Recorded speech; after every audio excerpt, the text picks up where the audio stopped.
Процес не над кримськими татарами, а над системою, яка знущається із кримських татар. Так адвокат Микола Полозов охарактеризував судилище, що почалося над Наріманом Джелялом і братами Ахтемовими у так званій справі про диверсію на газопроводі. Засідали у закритому режимі, підсудних до зали засідання доставили, але нікого зі слухачів не допустили.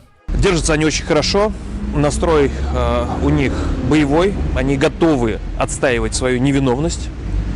И, по всей видимости, нас ожидает тяжелый, возможно, долгий, но совершенно очевидно интересный процесс, который, несмотря на то, что мы понимаем, чем он закончится, должен послужить прежде всего примером процесса не над крымскими татарами, а процесса над системой, которая в настоящий момент измывается и издевается над крымскими татарами, которая осуществляет эти репрессии. На засідання окупаційного суду прийшли десятки людей, як особисто знайомі з бранцями, так і незнайомі люди. Співробітники окупаційної поліції у гучномовець почали закликати людей розходитися, інакше погрожували затримувати та складати адміністративні протоколи. Требую прекратить проведение несанкционированного мероприятия и покинуть это место.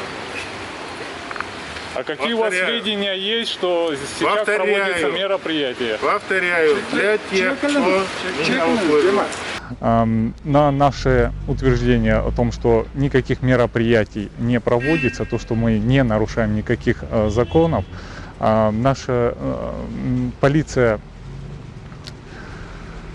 не реагирует и все равно снимает нас на камеры, все равно предупреждает в мегафоны, все равно подогнал автобусы для того, чтобы грузить нас. На открытый суд нас не пустили, хотели на улице поддержать, там тоже начали нас выгонять. Привезли автозак, автобусы, чтобы препятствовать нам. Любой ценой стараются нас, чтобы мы не собирались, не сплощались. Но это не поможет, и мы все равно, как приходили, будем приходить. Тот беспредел, который сегодня происходит, просто невозможно оставаться в стороне. Мало того, что ущемляют наши права присутствовать на судебном заседании как слушатели, так они еще и запрещают просто рядом с зданием суда стоять. Этот беспредел не может оставлять равнодушным никого, поэтому сегодня я здесь. Дружини бранців на судилище також не потрапили. Вони виявили бажання бути громадськими захисниками, але їхнє клопотання окупаційний суд так і не розглянув. Мы подали ходатайство, заявление для того, чтобы нас пустили как защитников, в качестве защитников, но пока еще до наших ходатайств не дошли. Ребята чувствуют себя хорошо, передают всем огромный привет, селям алейкум передают. Вот. Ну, конечно, бы очень хотелось зайти, их увидеть хотя бы вот на пару минут. За словами адвоката Миколи Полозова, колегію окупаційних суддів очолює Віктор Зіньков. Саме він виносив вирок іншому заступнику голови меджлісу Ахтему Чийгозу, якого окупанти звинуватили та засудили за організацію масових заворушень під будівлею Кримського парламенту у лютому 2014 року на мітингу за територіальну цілісність України. Микола Полозов вимагав відведення як суддів, так і прокурорів. Нариман является первым заместителем председателя Меджлиса, и совершенно очевидно, что у судьи может быть внутреннее предубеждение в отношении органов национального самоуправления и их членов. Прокурор тоже участвовал в ряде процессов в отношении крымских татар, в частности, прокурор Лобов представлял государственное обвинение в деле против Рифата Чубарова. Представлял обвинение в деле против Ленура Ислямова, которого также обвиняли в совершении диверсии. И нам стало известно, что прокурор будет не один, будет группа прокуроров, и одним из этой группы будет Анастасия Супряга, которая также ранее участвовала в деле против Ахтема Чийгоза. Жодне з клопотань сторони захисту так званим судом не було прийнято. Також стали відомі результати розслідування, розпочаті після заяви підсудних про катування. Військове управління слідчого комітету не порушувало справи проти співробітників ФСБ, які катували підсудних, вибиваючи необхідні свідчення. Нагадаю, першого заступника голови Меджлісу Нарімана Джеляла, а також братів Азіза та Асана Ахтемових окупанти затримали під час облав 3 та 4 вересня минулого року. Їх безпідставно звинуватили у нібито диверсії на газопроводі у селі Перевальне під Сімферополем. У Меджлісі цю сфабриковану справу називають помстою окупантів за саміт Кримської платформи, де серед інших брав участь і Наріман Джелял. Там упевнені, що Росія планує визнати представницький орган терористичною організацією та розпочати ще масштабніші репресії проти кримських татар. Делегата Курултаю Едема Дудакова заарештували на 10 діб. Так вирішив окупаційний Бахчисарайський районний суд. Кримського татарина визнали винним у нібито підбурюванні до національної ворожнечі. Мовляв, Едем Дудаков сіяв ненависть до росіян у коментарі під постом у Фейсбуці, датованим ще 2017 роком. Адвокат Еміль Курбєдінов заявив про величезну кількість порушень у сфабрикованій справі. Зокрема, і у тому, що окупаційний центр протидії екстремізму називає експертизою. Мы насмотрелись этих экспертиз и по другим категориям таких административных дел. Эта экспертиза, так называемая, не выдерживает никакой критики. Она была получена с грубейшими нарушениями. И тот эксперт, который себя называет экспертом, у него там стаж по сертификатам, там 2 месяца, по-моему, работы, и он и выступает и как специалист-лингвист, и как специалист-психолог, и так далее. Едем Дудаков провину не визнав. Окупаційним суддям він заявив, що його слова у коментарі було вирвано з контексту, оскільки так званий фахівець не розглядав прокоментовану публікацію. Что он был сделан под определенным постом, касающийся татарского языка в Татарстане и в Башкирии. Это был его эмоциональный такой порыв в 2017 году. Очень эмоциональный текст, действительно. Но Эдем Ага сказал, конечно же, я не признаю свою вину. Я никогда не был фашистом, который там ненавидел какую-то нацию. Вот, это был эмоциональный текст, который высмеивал и критиковал определенное явление, да, явление, а не какую-то нацию там и так далее. Вот, да, я использовал такие слова, которые там имеются, но сам вот этот специалист все это вырвал из контекста, вот поэтому абсолютно такому надуманному обвинению. И если кто посмотрит его страницу в Facebook, всем будет ясно, почему сегодня сотрудники ЦП заинтересовались им и почему вот таким образом пытаются его запугать, да. Едем Дудаков також не має сумнівів у справжніх мотивах окупаційної влади. У соціальних мережах він не приховує свого ставлення до становища в окупації. Зокрема, і плюндрування національного спадку кримських татар. Едем Дудаков у деталях розповідав про варварську так звану реставрацію ханського палацу у Бахчисараї. Это человек, который неравнодушен к тому, что происходит, тому беззаконию. Он об этом постоянно писал. И он как специалист, он четко, постоянно выступал против так званой реставрации. Он выступал, говорил об этом. Видать, это не понравилось тем, кто делает вокруг этого деньги. Людей, які зібралися біля стін окупаційного суду на підтримку Дудакова, усередину не пустили. Навколо них блукали окупаційні поліціянти і робили зауваження щодо нібито порушення карантинних обмежень. 15 кримських татар силовики затримали. Нас сюда задержали, даже мы сами не знаем. На расстоянии 1,5 метра стояли друг друга. Не знаю за что. Мы пришли поучаствовать на заседании, на судебном заседании Эдема Дудакова. У нас в здание суда не пустили. Мы ожидали решения суда. Но в это время подошли сотрудники полиции, попросили предъявить документы, мотивируя это установление личности. А потом попросили сесть в автобус и привезли в Бахчисарайский ОВД. Отдел полиции – это режимный объект. И видео, фотосъемка в здании полиции запрещена. А для чего туда пройдем? Я вам ответил? Да, да. А для чего пройдем, скажите, пожалуйста. Ответьте, пожалуйста, на вопрос, для чего мы туда пройдем? Я вам отвечу. Я отвечу.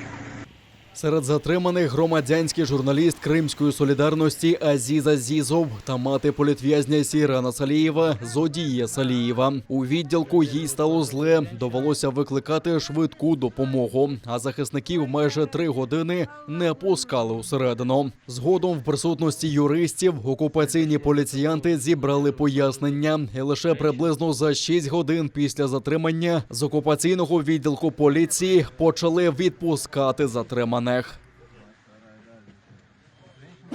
Російські окупанти гатять важкою артилерією з цивільних кварталів. Зранку п'ятниці ворог застосував важкі міномети та артилерійські системи калібру 122 мм, озброєння БМП та інше. Загалом більше 3 десятків обстрілів. В лавах українського війська втрат немає. У штабі Об'єднаних сил наголошують, вогонь ведеться з окупованих сіл, а артилерійські системи встановлюють впритул до будинків мирних жителів. Українські захисники відкривали вогонь у відповідь для припинення активності противника лише в разі загрози життю військовослужбовців. Підрозділи Об'єднаних сил продовжують виконувати визначені завдання з відсічі і стримування збройної агресії Російської Федерації.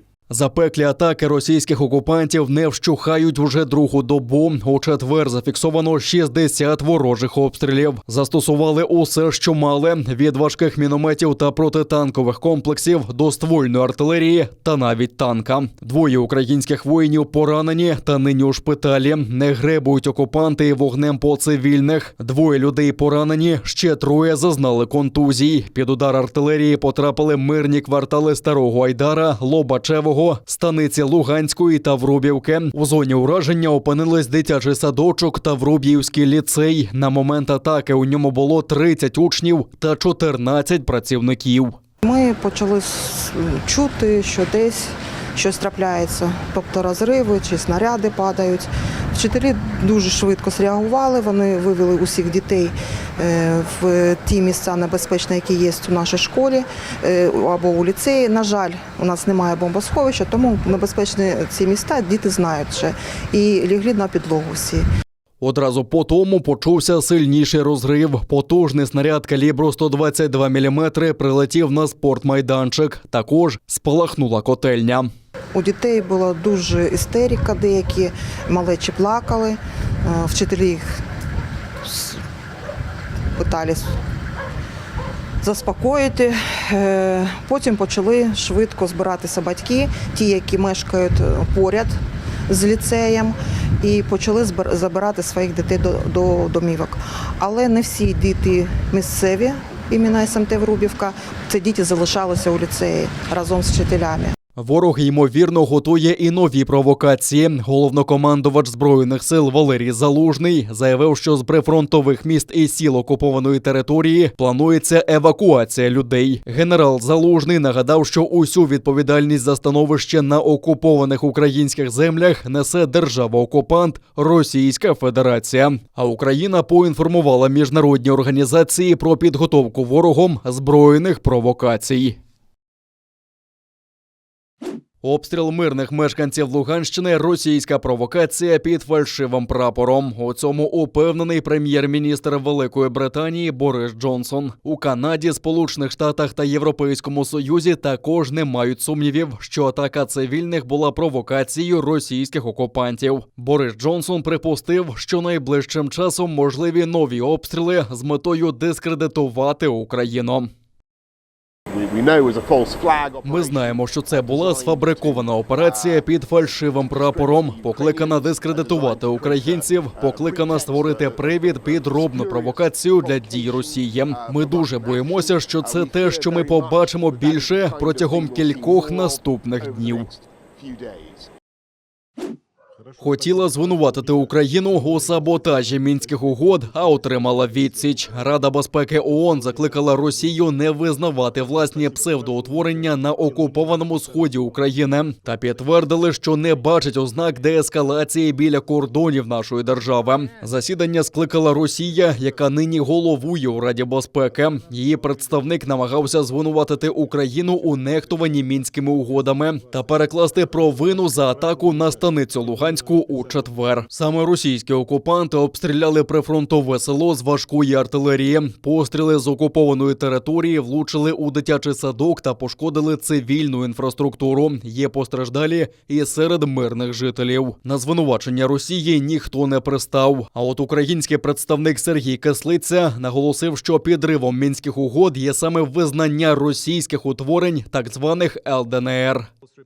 Наша позиція залишається незмінною. Визнання Росією так званих Донецької та Луганської народних республік буде рівносильним її умисному виходу з Мінських угод. Такі дії завдадуть серйозного удару політико-дипломатичному врегулюванню, над яким Україна та інші партнери активно працюють.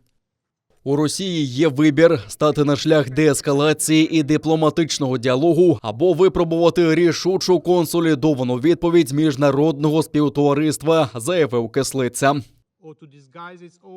Росії не вдасться замаскувати російські окупаційні адміністрації на тимчасово окупованих територіях Луганської та Донецької областей як незалежні утворення або свою власну участь як сторони збройного конфлікту на Донбасі. Якщо президент Росії схвалить постанову Держдуми, це матиме набагато ширші руйнівні наслідки для міжнародного порядку, заснованого на правилах та архітектури глобальної безпеки.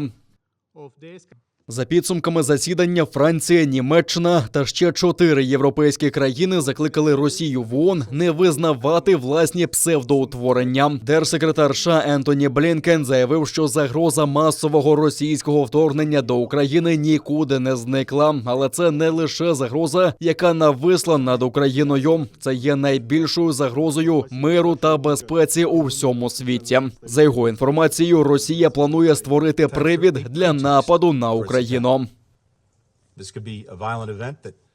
Це може бути насильницька подія в Україні або якесь звинувачення проти українського уряду. Це може бути сфабрикований теракт у самій Росії, вигадане віднайдення братських могил, безпілотний напад на цивільне населення, фейковий або справжній напад за допомогою хімічної зброї. Росія може описати цю ситуацію як етнічну чистку або геноцид.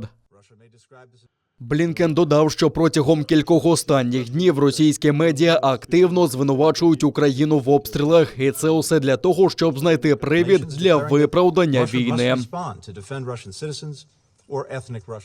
У відповідь російський уряд може заявити про те, що вони захищають російське населення, і таким чином може початися атака. Російські ракети та бомби можуть почати літати над Україною. Кібератаки також призведуть до порушення роботи українських установ. Після того російські танки та військові зможуть вразити ключові елементи інфраструктури. Вони можуть напасти на Київ, де живе майже 3 мільйони людей.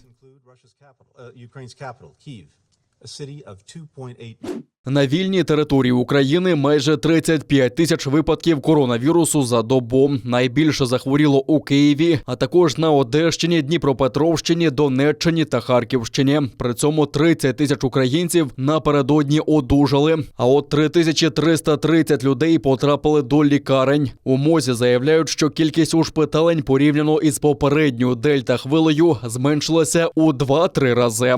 Зайнятість ліжок складає 40%, ми маємо майже 73 тисячі ліжкомісць, 96% з них – це забезпечені кисневою підтримкою.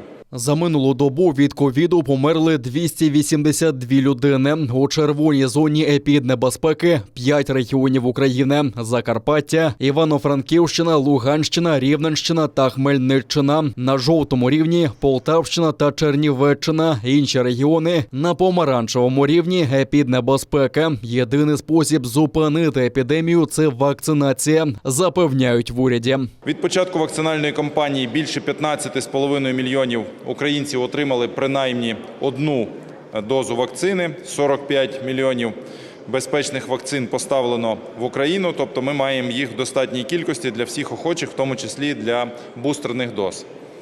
Ми тримаємо цю ситуацію на контролі і продовжимо докладати зусиль, аби абсолютно більшість дорослого населення були захищені від загрози коронавірусу.